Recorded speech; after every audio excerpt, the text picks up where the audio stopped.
wan shout o. I wan shout o. Na this boy o. If he see me, he go say fine woman, black beauty. You no touch your color. He love me. He like me. Now I come gree for am o. People hear me. The day wey you come, na so I give am rubber. Now I say make you use rubber. Say this rubber, e dey guide, dey protect against unwanted pregnancy. And not only that, e dey protect against sexually transmitted disease.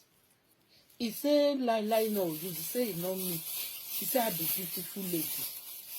Na so I come gree for. Edede no dey born edede o, na pikin edede dey born.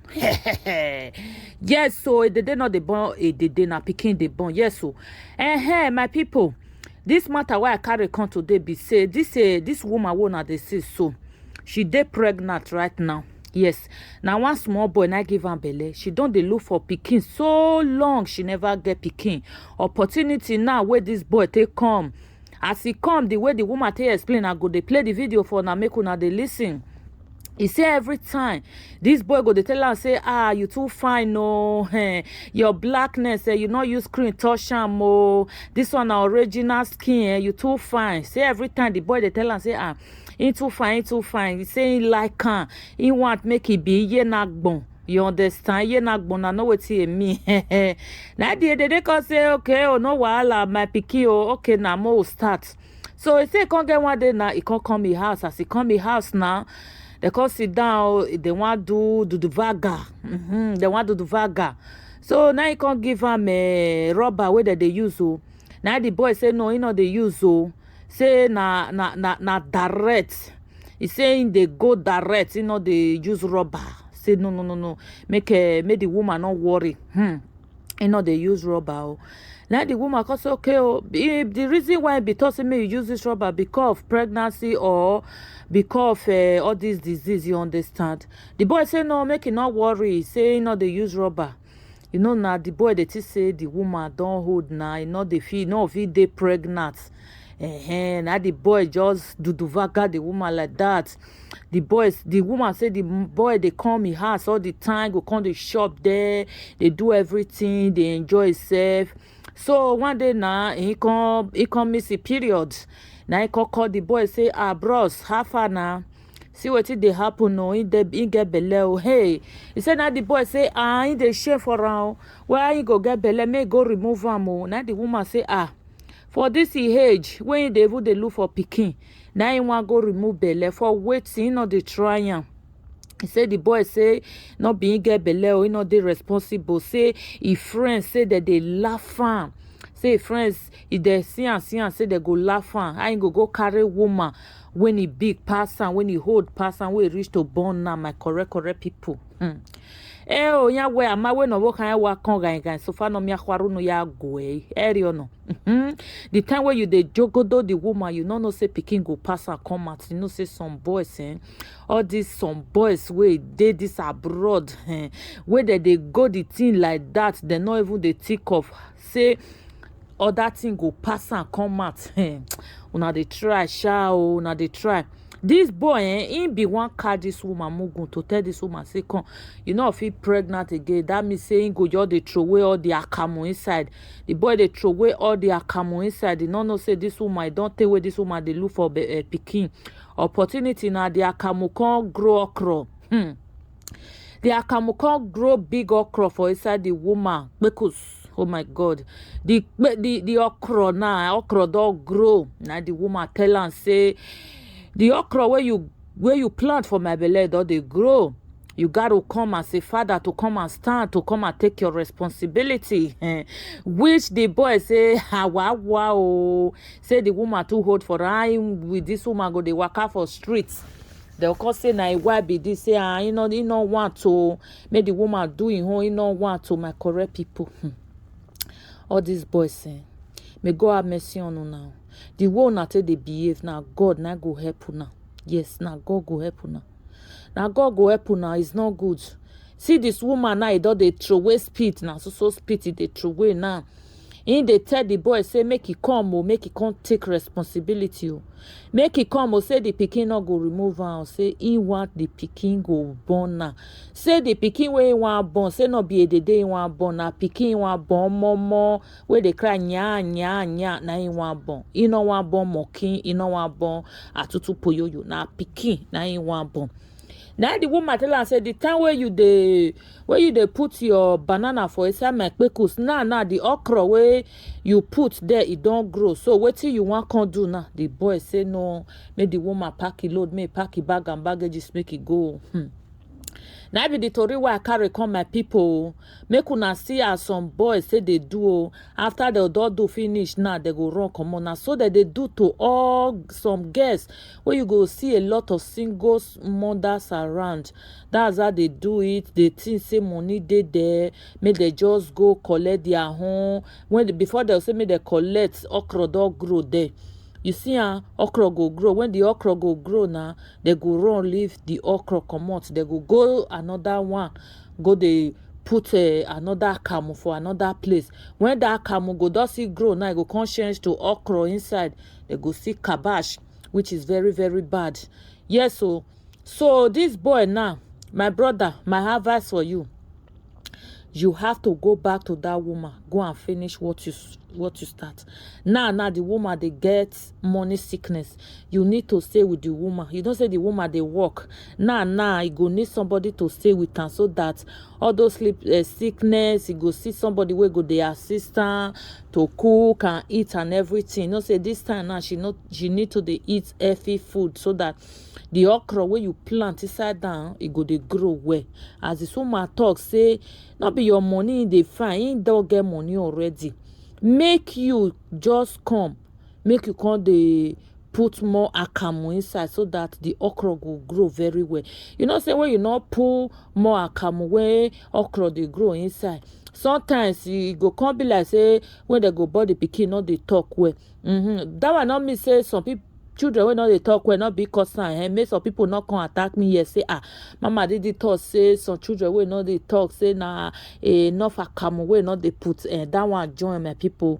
You will still share can say the time where you that time when you born the pikin wey not they talk well. You say you not to shop a lot of akamu. So when you shop a lot of akamu and the okra go grow well, my correct people. So now so my advice for you, my brother, please go back to that woman. Go and plant that okra very well. Yes. Now Mama Didi they tell you now you have to go and plant that okra very well. The woman don't cry come out for social media. He say we the Aproko people, we the Tafia people, me Mama Didi Canada, especially me na me call where they say make I make sure say I understand where. I make sure say I drive the boy come meet and especially he need to come they put the akamu where. So now make me I tell this boy, send me the picture, but I don't want to put your picture. If you know what is good for you, before Mama Didi will come back the next time, you will not like it. Go and meet this woman and take your responsibility. Yes, it's very, very important. Go and take your responsibility. Go and make sure, say, this woman, the kind way where you put her and say she dey okay right now. Yes, go and do it. Go and do the needful. Yes, even though say you don't want to pay bride price, no worry. You don't need to pay. Just stay with her until you get deliver that baby. You understand? So make I dey play the video for now. Make una dey listen, okay? You go say fine woman, black beauty. Hope you guys can hear it too. He love me. He like me. Now I'm hungry for him. People hear me. The day where you come, that's why I give her rubber. Now say make she use rubber. You give her rubber. Hope you guys can hear it. They protect against unwanted pregnancy.